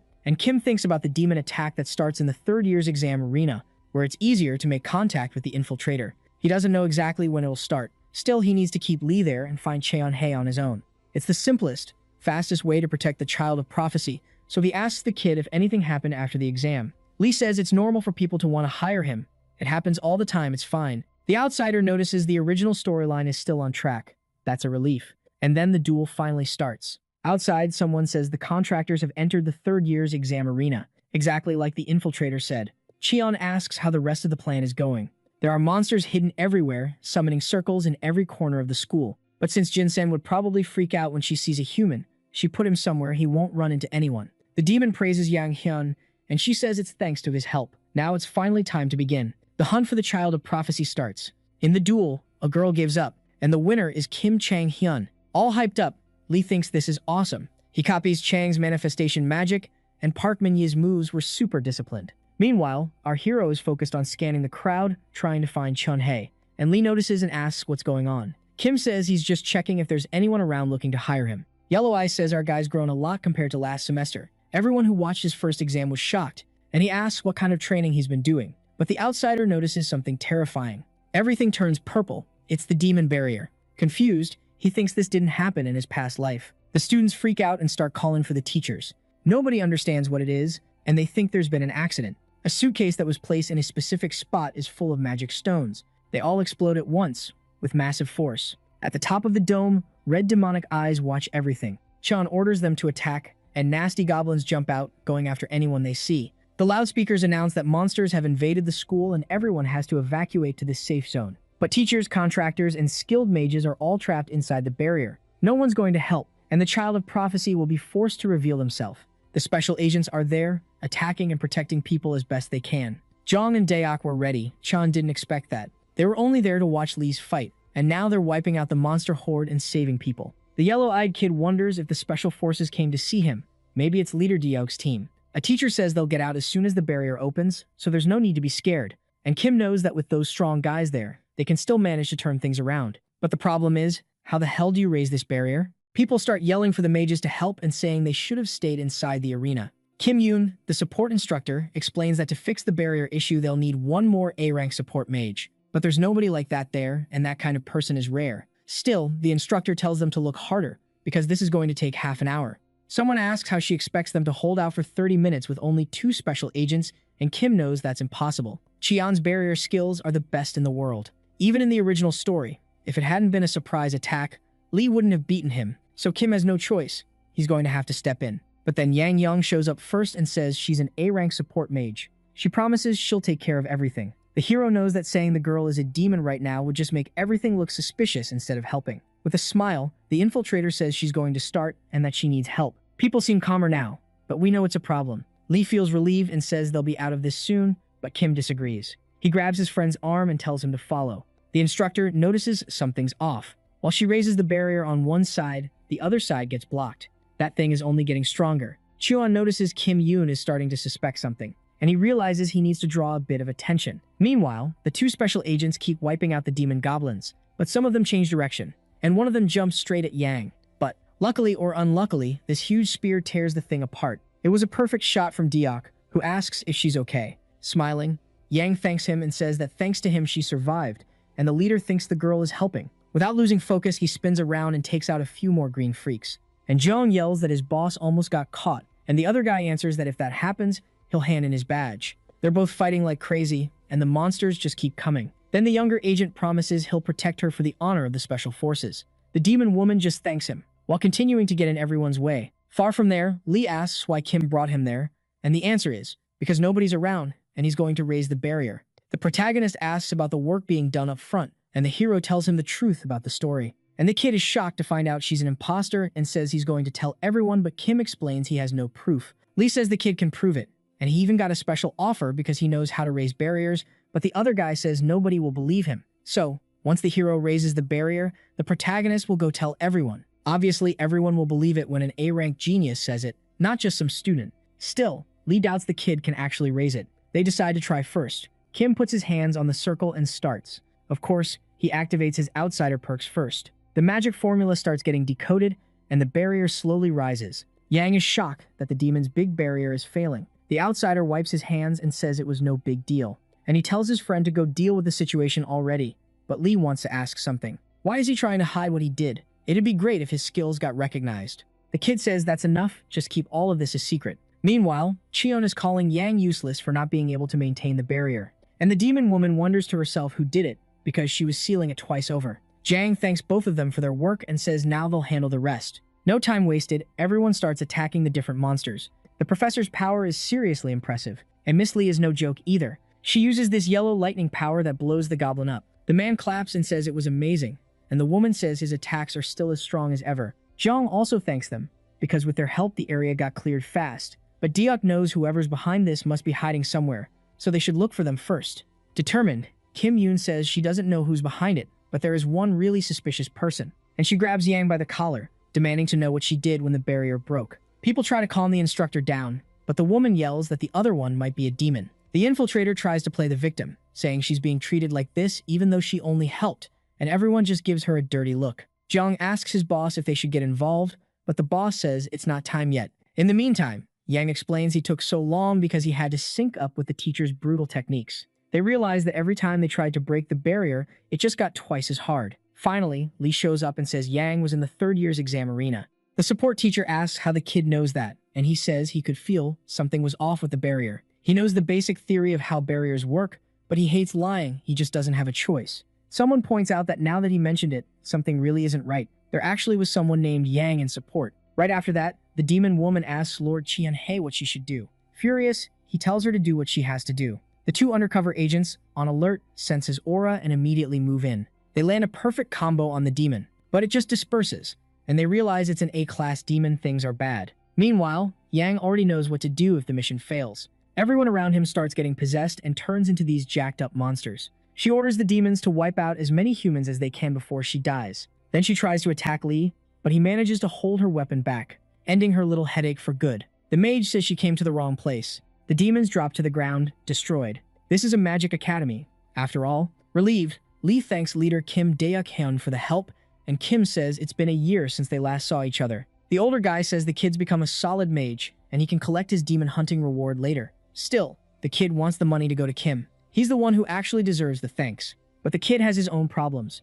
A huge explosion goes off nearby. It's the child of prophecy. A man says the name "You are a second year, rank 2, and says it's disappointing. Is she really the genius who's supposed to reach Lee Seo-jun's level? Or maybe she's not showing her real strength because she's stuck carrying dead weight. Yoon remembers training with Yu when monsters suddenly showed up, so she decided to fight too and help out. But Yu told her not to get in her way, just run. That she'd handle it alone. The demon asks if that's all she's got. To him, she's not even the one he's looking for. With brute force, the monster grabs Yu by the neck and starts choking her, saying she's packed with magical power inside and he can't resist it. But the poor girl can't breathe anymore. That's when ice attacks hit the demon from behind. Yoon yells at him to let her go, his opponent is her. Yu collapses unconscious on the ground, and the beast says it's a beautiful friendship. Then he asks what she thinks she can do with just that. The girl knows she can't win, but she can't just run and leave her friend behind. So she throws everything she has left into her magic. It actually hurts the demon and the wounds don't heal. That's when Yoon realizes it wasn't ice, and her magic is getting drained way too fast. The child of prophecy, a mage born with the power to destroy demons, found her, and now he's going to wipe her out with his own hands. But that's not happening. The child of prophecy is important. That's what Kim says as he activates the heart of nature, and then says the one getting wiped out here is him. The demon tells the kid not to interfere, and fires off an insanely strong dark purple power. Even so, the bracelet triggers a spell shield and protects him. The outsider doesn't waste a second and unleashes a bunch of mana blasts, hitting the guy from every possible direction. He drops to his knees, shocked at how much mana the kid has. Our hero says he's got more experience than he looks. The demon growls that he's not going down alone, and charges straight at the child of prophecy. But Kim was already ready with his power sphere, stopping the enemy from getting to his friend. The man disintegrates into ashes. A window pops up saying the B-class villain was successfully destroyed. Causality increased by 0.4. Achievement Savior unlocked. 3,000 points gained. Meanwhile, Kim notices Yoon awakened early, but she handled it well. Because the demons got a prophecy about the birth of their natural enemy, they'll keep attacking the academy. So Yoon, Lee, and Yu are going to have to get stronger. Kim thanks everyone for making it out alive. The news going around is that a demon attacked the Magic Academy, and Lee, Yu, and 2 other students defeated it. But Yu thinks it's pathetic that people are treating her like a hero when she didn't even do anything. Yoon peeks over and asks what she's talking about, but the other girl tells her to go back to bed. The child of the prophecy says she protected her from the guy, but Yu says she just passed out like an idiot right after. It's just a tiny injury, but the academy is making a huge deal out of it, and Yoon tells her to rest. The red-eyed girl heard that the other girl fought the demon while she was unconscious. Yu asks why she didn't just run away by herself like, they're not even close, so why risk your life like that? Yoon says anyone would have done the same. Plus, she once met someone who reached out a hand when she was all alone, and she thinks it'd be nice to be that kind of person too. Ever since she made that choice, she's been able to find the courage to face her enemies. So when things get hard, it's okay to ask other people for help. But Yu remembers a house on fire, and 2 people who seem like her parents yelling at her to grab the girl and run. The little girl got separated from her mom and dad. Shaken up, Yu says she doesn't need anyone's help, and the other girl says that, at the very least, she can say thank you. Yoon also says that if it weren't for Kim, neither of them would be alive right now. And the fire-eyed girl asks what that means, but Yoon says he can explain it himself. Smiling, Kim shows up and asks if they're okay. On guard, Yu asks why he's there, and he says he needed to drop something off. Her share, 5 million won for defeating the demon, but she's confused. Kim was the one who killed it, and he knows that. Still, when he arrived, thanks to the 2 of them, the enemy was basically finished. He just landed the final blow, but Yu thinks taking money you earned with other people's help is super embarrassing, so the 2 of them can split it. Blushing, she thanks him for saving her. Kim was planning to become friends with Yu through Yoon, maybe it was too soon. Interest level went up to level 1, 2,000 points were gained. The blonde says she's acting like that because she's embarrassed, she's just really proud. And finally, Kim has enough points to buy the dimensional backpack. Still, Yu walks down the hallway all nervous, complaining that Kim is lying. The guy wasn't basically finished. When she passed out, Kim destroyed him by himself. She notices he's not a summoner type or a support type, but he showed talent in everything, like some kind of genius. And those insane skills she saw from Yoon were because of him too. So why would he spend his whole life hiding that kind of power and skill? At their age, there's no reason. Maybe he lost his family to those guys too. Meanwhile, Kim asks Yoon if she told anyone about that, and she says no. Because if it draws attention, training will get annoying. And more than anything, she wants to understand her power to destroy demons on her own. Compared to the original story, Yoon awakened her power a month early. Even if she's still inexperienced, getting stronger sooner will help a lot in the future battle against the Demon King. With that, the outsider can stabilize one of Lee's teammates. He says he'll come up with a plan with her, and Yoon says she's curious about something. The moment the barrier went up, he ran to the arena. Was that because of her? Kim's been carrying her a lot, like during the exam and during the attack. Yoon is thinking about a few things that make the boy nervous. He says it's not what she thinks. During the exams, it was because he trusted her potential, and during the attack, he just ran toward where he saw the explosion. Now she looks kind of awkward, and Kim asks if she thought it was something else. Embarrassed, Yoon says it was just a joke, and the boy figured she'd go there because she's innocent. But the hero needs to be where he belongs, so he's going to make a plan. Then the girl says that, because of the misunderstanding, she'll give him 7.5 million won. It's to pay for private lessons, since now they'll always be together. The kid says he'll raise her right and realizes these kids have no idea what money is actually worth, so they'll start tomorrow. But then our hero gets a notification on his phone. Someone deposited 15 million won, and he's wondering why everyone's so desperate to give him money. And all that cash came from Lee. After the exams ended, Kim managed to meet the conditions Professor Lee Hee-young asked for. He's ranked 72 and never imagined he'd end up in the special talents class. First place in the 3rd year is Kim Sang-yeon, and 4th place is Park Min-yi. And first place in the first year is Choi Seo-yoon. Right next to her is the second place, Jeon Min Ki. Yu looks at the boy like he's an enemy. Still, Kim knows being there will make it easier to step in during major events in the future. Suddenly, Park In-hwan shows up and says that just because Kim landed the final blow on the demon, he thinks he can sit with them. But the hero met the right requirements. Nobody can interfere. Even so, the blonde guy says he can drag him out. That's when Lee yells and says, "That's enough." Park asks if the kid even knows how much the special class average dropped because of this guy. His score was over 22 seconds. Yu jumps in and says that, aside from the test at the start of the semester, Kim is better than Park. So Park should shut up, because he's the one dragging down the average. The asshole says he didn't know the girl was interested in that idiot, but he doesn't listen and goes in to throw a huge punch right at our boy's face. Kim reacts fast and grabs his wrist, saying he doesn't think Park can do it. Meanwhile, Park can only feel how strong Kim's grip is. Then the blonde guy curses Kim's mom, loading his hand up with firepower. But something drops right onto the bully's head, and right after that, a kick slams into his side and sends him tumbling down the stairs. People start wondering if Park is even alive. Kim thanks them for the help and realizes it's exactly like the plot. The kick came from Jeong, who says he liked Kim's exam. The agents come to the class for special activities. Around them, the students freak out, trying to wake Park up, and the scar guy wonders if he hit too hard. Before that, the man had been shocked he got assigned to go to the school. But Deok explains that the demons are hiding. There are a few suspicious spots. Jeong says they usually work separately unless they get orders from the king, and it's also weird the demons managed to infiltrate the school so easily. Someone on the inside must be helping, and his mission is to work with the school to find the demons and the infiltrator. He introduces himself on stage, saying he's from the Special Forces and was sent by the association. Choi asks if the class will be about controlling terrorism, and John says yes, adding that chickens like them can't go into real combat. From now on, under his guidance, they'll search the monster appearance zone. It could be dangerous, so if they find anything, they should report it immediately. But Joe knows it's not dangerous, it's just a secret training area for the Special Forces. Still, there's a dungeon there that's already been cleared,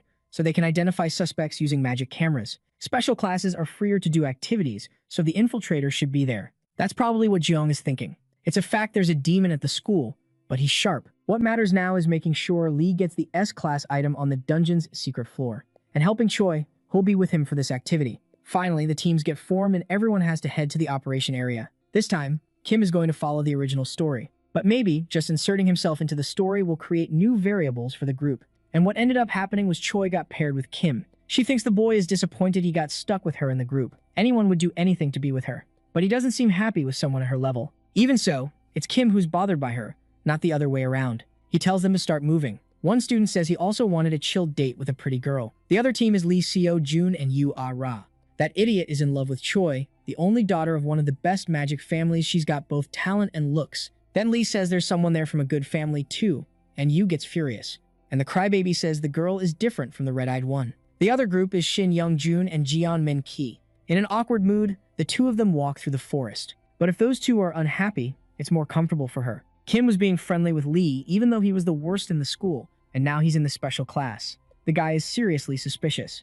Choi's curious about him, and the guy wonders if she's about to drill a hole into his head. All hyped up, Kim says it looks like there's something over there and they should go check it out. The girl has no idea what he's plotting, but it's not going to work on her. She tells the two of them to work well together, and the outsider gives Choi a weird look. He knows that look is definitely "I've got ulterior motives." At this point, the girl was desperate to recruit Lee because that would raise her value. So the guy just tells them to head that way, trying to pair her up with the protagonist and keep the original story on track. But then Choi starts saying Kim looks more impressive every time she sees him. He went from being humiliated to getting stronger. Still, forcing his way into the special class could be bad for him. If he draws too much attention, he might start making enemies. Family, talent, looks. Everyone says Choi was born with everything, but there's something hidden underneath. The effort and obsession to meet her family's standards are what complete that perfect image. She's kind to everyone, but only to keep people close and raise her own value. That fake perfection was a lonely survival method she learned on her own in high society. Confused, Kim asks what she means by enemies and Choi brings up what happened that day. No one said it out loud, but besides Park, there are probably others who aren't happy about him getting in. And he says he doesn't care, because he has a life goal he wants to achieve in the special class. Right away, Choi remembers her father saying he planned her whole life, she just has to follow it. And she does, just nodding along. She says she kind of gets why the teachers like him, but what could he even gain by joining that class? That's when Kim feels a killing intent right next to him. He shoves Choi aside and instantly attacks with mana. A fire spear gets thrown at them, it's an ambush. Our hero asks if he still hasn't gotten his head on straight. Park says he's giving him one last chance, If he values his life, keep his head down at the academy. Kim asks what happens if he refuses. Furious, the blonde yells that he'll destroy him and casts his spell with real intent. Hidden magic cameras are watching everything.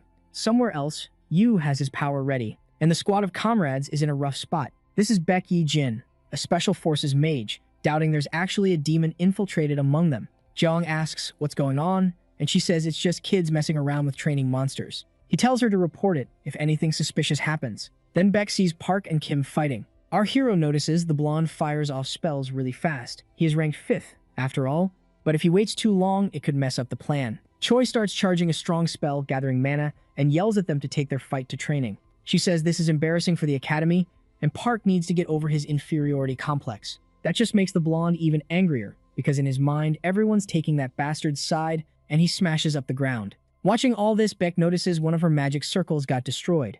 Jeong stands up and says they promised no student would get hurt. She yells that he's going to blow the whole operation over a childish fight, and he tells her to keep checking and call him if anything happens. The students involved are Park and Kim, who've caused trouble before, plus Choi, from a major magic family. Meanwhile, Choi is putting up a magic wall, trying to contain the situation. The blonde brat screams that Kim should have stayed a clown. Who does that kid think he is, trying to reach his level? Then he launches a fire attack. The girl can't hold it back anymore, and of course, someone's lurking nearby.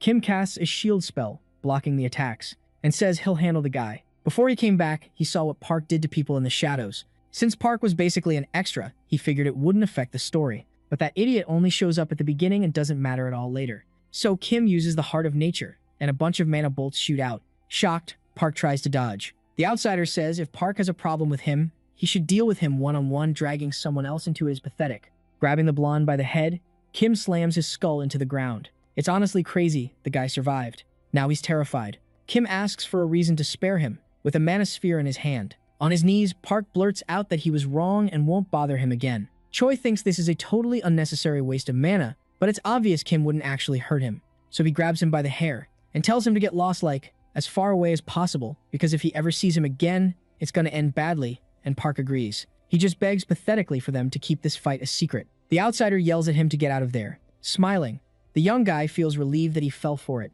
That's when Baek sees the student running out of the training area. Jeong confirms it and draws his shining sword. From now on, he'll have the special forces' full attention. Park runs like a maniac, thinking it's Kim attacking him, but then he realizes it's some older guy chasing him. Back there, Kim figures that should be enough to draw attention and shouldn't mess with the story too much. Right after that, Choi presses a spell-cast finger to his neck. The boy complains it's freezing, and she shoots back that he looked like he was overheating. And she points out he just beat Park rank 5 while being ranked 72. They seriously need to take a closer look at the ranking system. All humble, our hero says he never would have won if the blonde guy had actually wanted to destroy him, but he still feels bad because Choi probably wants to be with Lee. She just thanks him, and her interest level goes up to 1. She says she didn't have a great impression of him at the start of the semester, because it seemed like he was desperate for attention since he didn't have any skill. But now, it feels like he's a completely different person. So Kim asks what he is now, then. Choi says he's fun, and the boy remembers the clown talent. She says they've rested enough and should get going,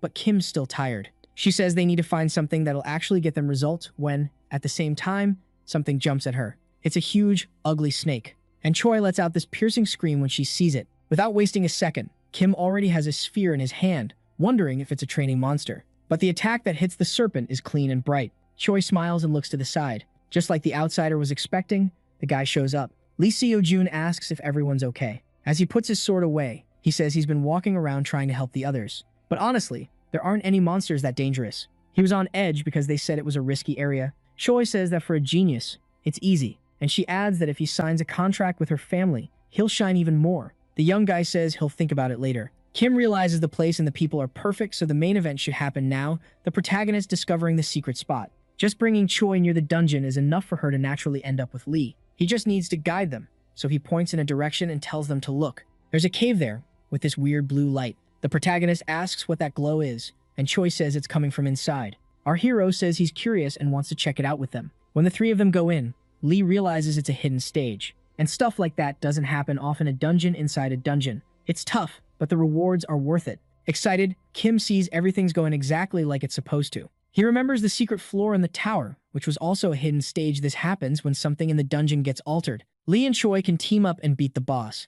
This episode is necessary for the protagonist to get even more attention after getting an S-class weapon. But the most important part is Choi, more mature now, becoming his companion. The two of them can handle it easily on their own, so the hero suggests they just fight the challenge. Lee refuses, saying there are too many variables and they need to tell the special forces first. Kim can barely believe it. He tries to grab the protagonist's phone, and while that's happening, Choi stares at the water. She keeps looking at her reflection. Something calls to her, telling her to try going in. When she touches the water, something happens. Lee gets worried, and Kim yells her name. It's the ghost witch B-Class, trying to possess the girl. The two of them run toward her, shouting, trying to snap her out of it. The witch says it belongs to her now. Kim realizes that if the monster attacked first, then something went wrong with the original storyline again, and the monster completely dissolves, slipping into the portal and taking Choi with it. Lee shouts, trying to understand what just happened, how a witch kidnapped her. Our hero says they have to save her, but Lee wants to call the special forces. If they don't go right now, she'll die, because the monster absorbs mana first, and then everything else. They have to handle this just the two of them, and they have to do it now.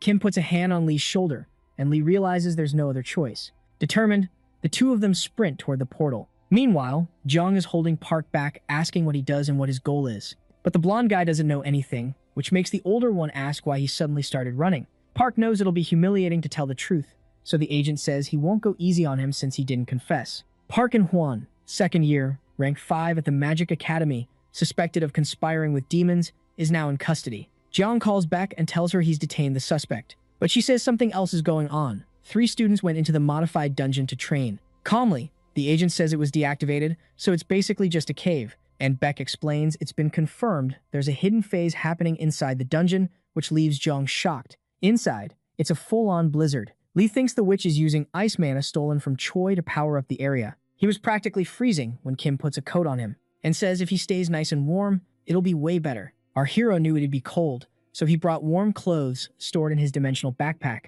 Confused, Lee asks how the kid managed to get a backpack that costs millions, and the other one says it was from stocks. This coat boosts cold resistance by 20%, but then Kim spots Choi somewhere. She's calling to them, asking for help. The protagonist tells them to hurry up and get out of there, then asks which way the exit is. Quickly, Kim fires a mana orb at Choi. She throws up an ice shield and says he caught on fast, no fun.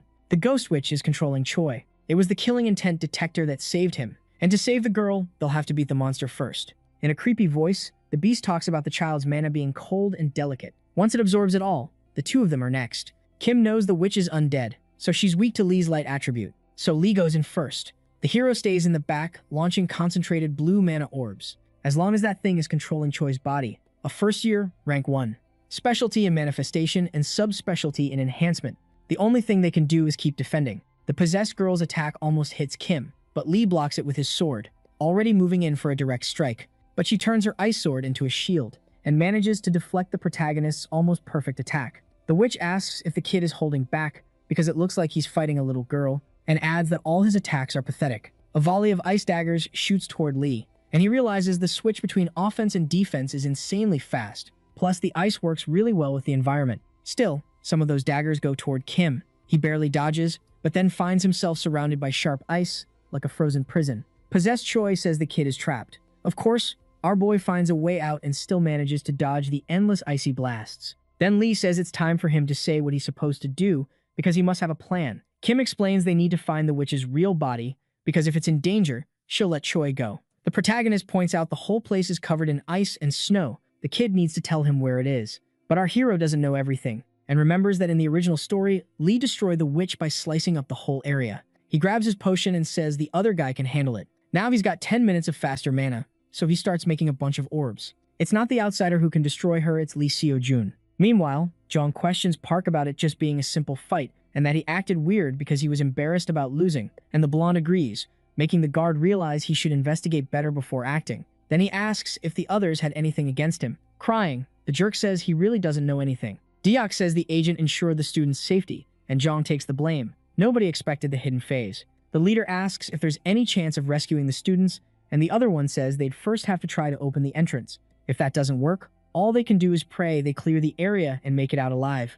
At the cave entrance, Professor Lee tells all the students to wait outside. Someone comments that if they get stuck in a hidden phase, there's no way out. Yu thinks he still has questions for Kim, so if anything happens to them, the kid won't get away with it. Inside, Kim keeps working with his orbs, and Lee's like, how the hell is he supposed to deal with this? The outsider explains that in here, he can use as much power as he wants. The witch notices one of their mana levels changed and wonders what they're trying to pull. More ice weapons get launched at them this time from behind, and they shatter everything with their spells. Then Kim yells that the other guy doesn't need to hide his power. It's fine to show his real strength. Lee realizes the only time he ever used his sword with everything he had was during the demon attack. He held back even during the exams, because if he goes too hard, someone could get hurt. And Lee realizes Kim noticed that subtle difference. The protagonist tells them both to go all out. The witch laughs and tells the brats to come on and try. Lee says that since Kim's putting that much faith in him, he's got to live up to it. Then the witch is shocked by how much light mana attribute there is, and Kim yells for the protagonist to destroy the whole dungeon.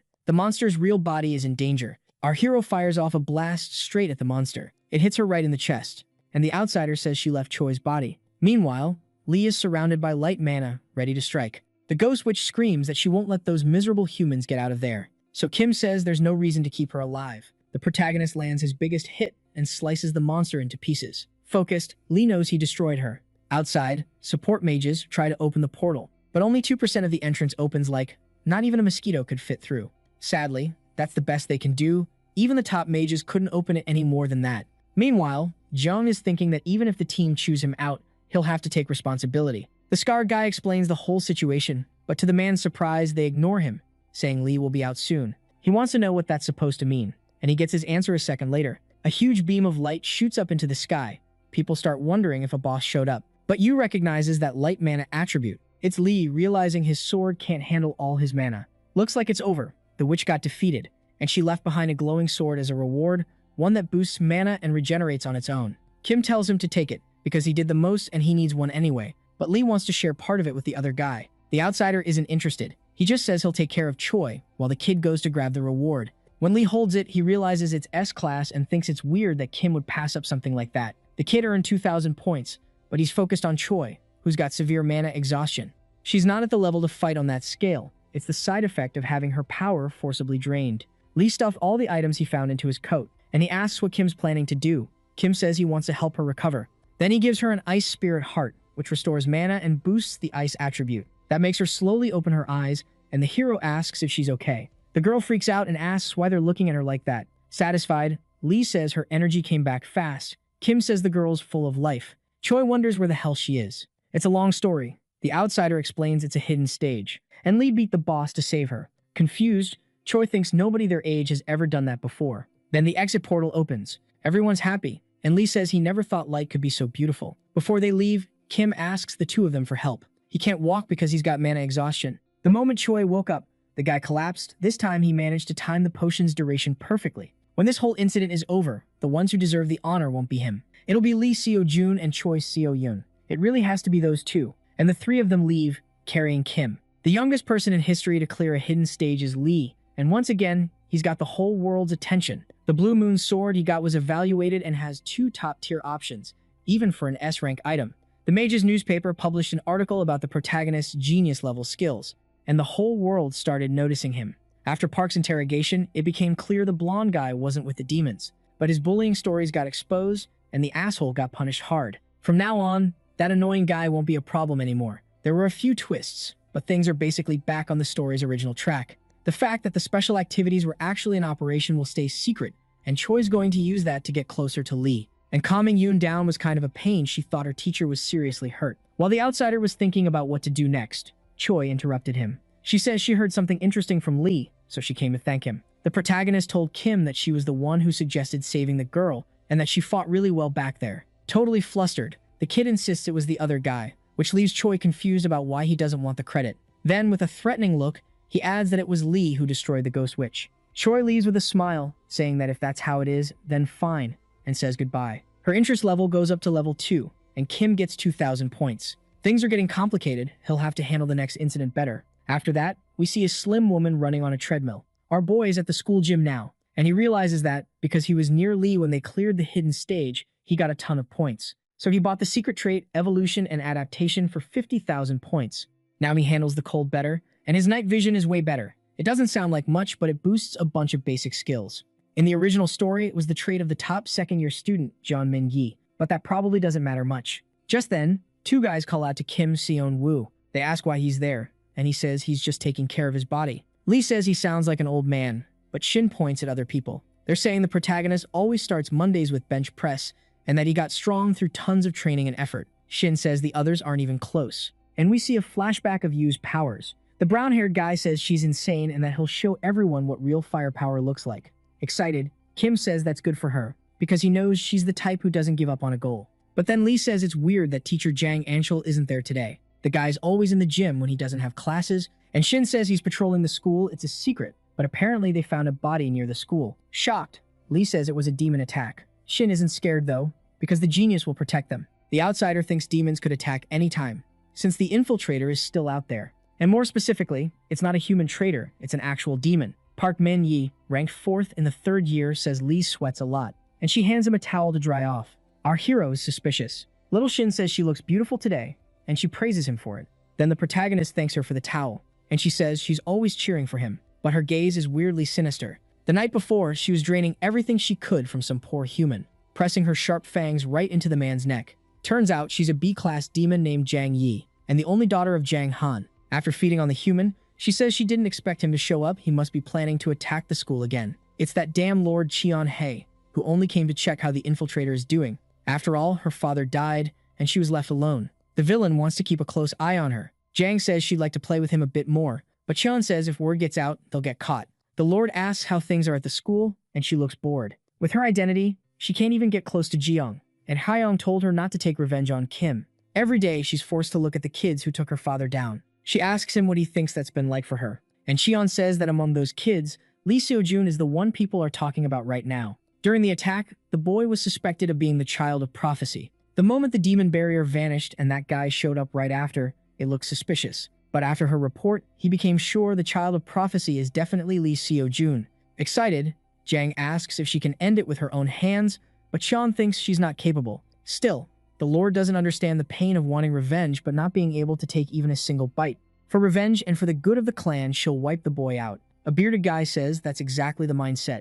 Jang hadn't even noticed that person's presence. He says she's turned out pretty well, even though she's still new. Bowing, Cheon says he never imagined the demon would come there in person, and the other guy replies that he just wants to see what his subordinate looks like. The young girl's power is still weak, but her attitude is good, so he'll accept Jang Yi as one of his subordinates. She'll join the attack to eliminate the child of prophecy, as ordered by the king, and there's no way she can refuse the offer, says the king's right-hand man. Meanwhile, at the 5th entrance of the Bukhansen dungeon, Yoon is holding a mana orb in her hands. Her powers look way more polished now. She throws it at all the monsters around her, and the ugly little freaks get terrified and immediately run off. Excited, she asks if it was good, and Kim says she's improved a lot now, she just needs to focus on mastering that form. Yoon's surprised he found a dungeon just for her to train in, but the outsider says it was luck, which is true. In his past life, as a C-rank mage, he found this dungeon by accident. It's a place that never showed up in the original story, only he knows about it. The area is full of demon-type monsters, so it's the perfect environment to strengthen Yoon's willpower.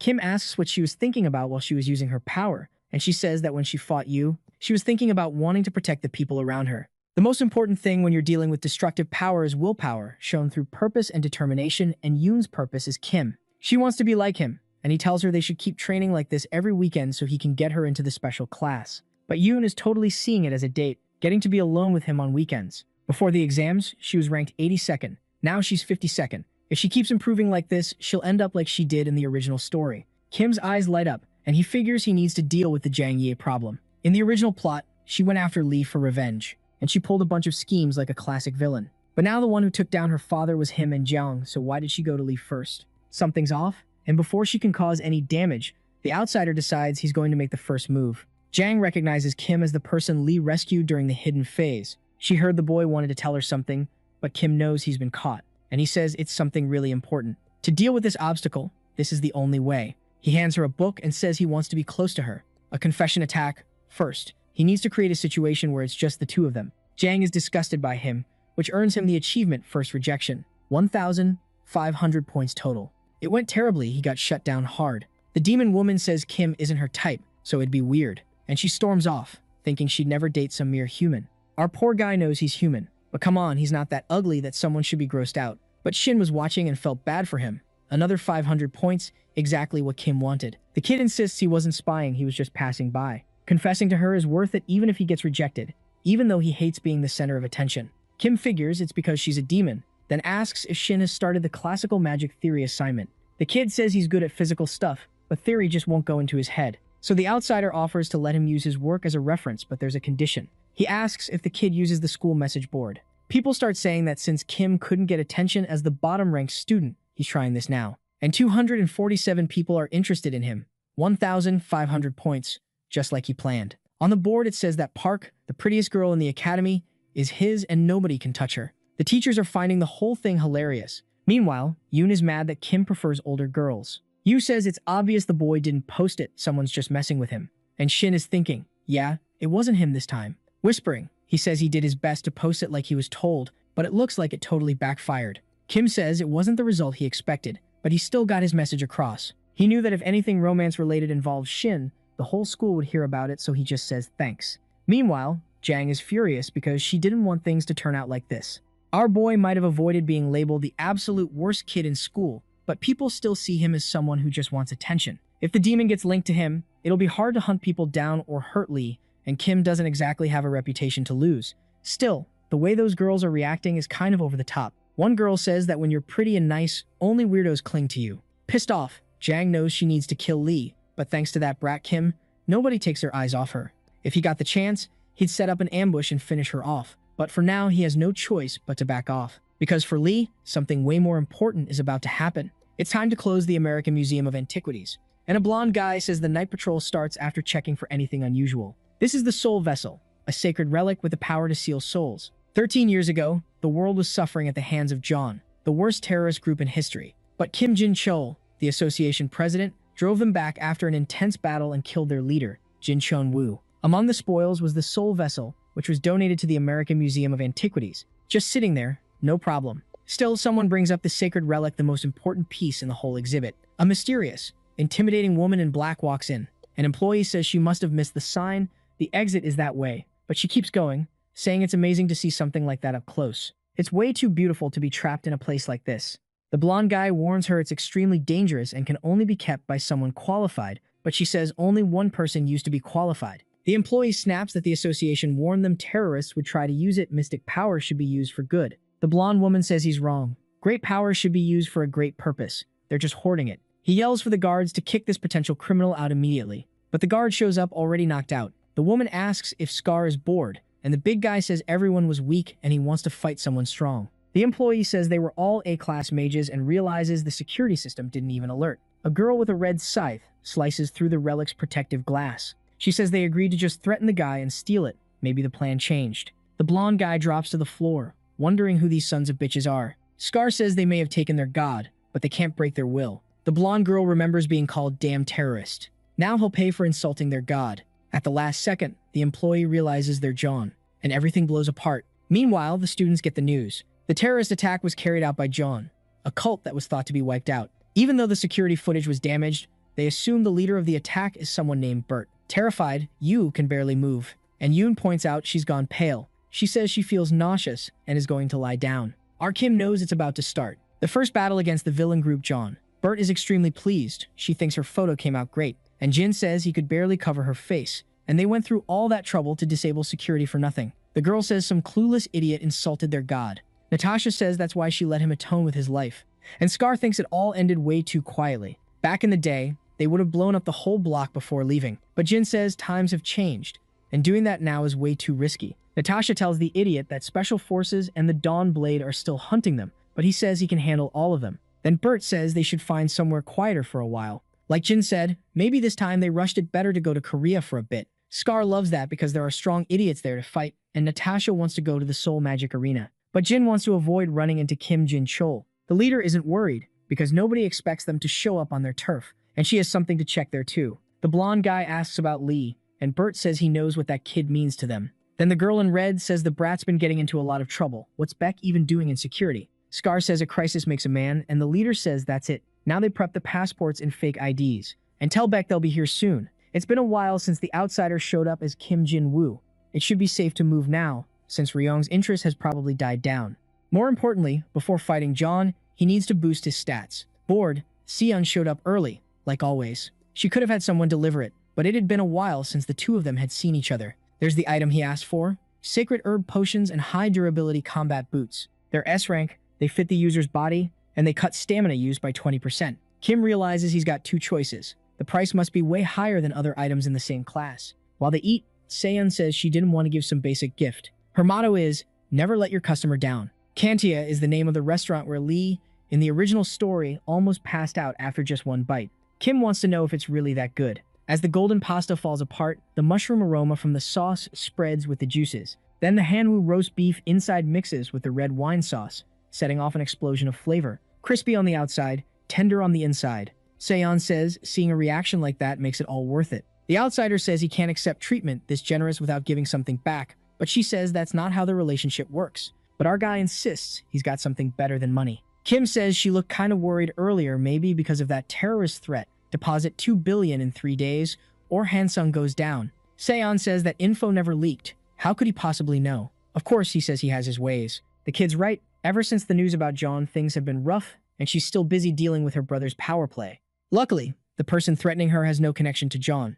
It's actually Jo Sung-hun, an underworld alchemist, some criminal trying to squeeze money out of Hansung now that they're on top. He tells Seon to check the financial situation of her security team, and she'll find someone who's working with an alchemist. He's basically a minor character who barely gets mentioned, just there to set up an event, so it's fine to bring it up. She's shocked at how Kim knows high-level info even she doesn't, and his source is a total mystery. So she calls him Kim Jin-woo, saying she doesn't know who he works for, but maybe he'd like to work with her. With someone like him by her side, it'll be hard to lose to her brother. The pay will be in the millions, and the benefits will be great. The outsider says he's not doing it for special treatment, he just wants to help her. But Seon doesn't find it fun to win him over that easily. So she suggests another dinner later, and she'll come back with even better terms. Our guy finds her offer tempting, but if he accepts, he'll be stepping away from helping Lee. With his new boots, he can walk in the air for 5 seconds every 2 minutes. There are 3 options. Good thing there was a useful item in the hidden stage. The lunatic jumps off a building just for fun, landing on the one right next to it. Always good to practice first. In magic class, the professor says there'll be a theoretical research project in pairs next week. Shin asks for a bit more time, but gets denied. So Kim decides to use the outsider perk to finish it in a day and get some rest. But who would be a good partner? Right away, Yu comes up to him and says they're together. The students get nervous that the 2 best theory people are pairing up. That makes the girl furious and she scares everyone off. She asks if Kim has a problem with it, but he says no, not understanding why she suddenly wants to talk. And Yu tells him to meet her after school in the training area. The outsider realizes this works out because he needed to check on Yu at some point anyway. But there, she pins him against the wall and demands he tell her his secrets, and says there's no point playing dumb because she knows his real identity. Our guy is completely confused now.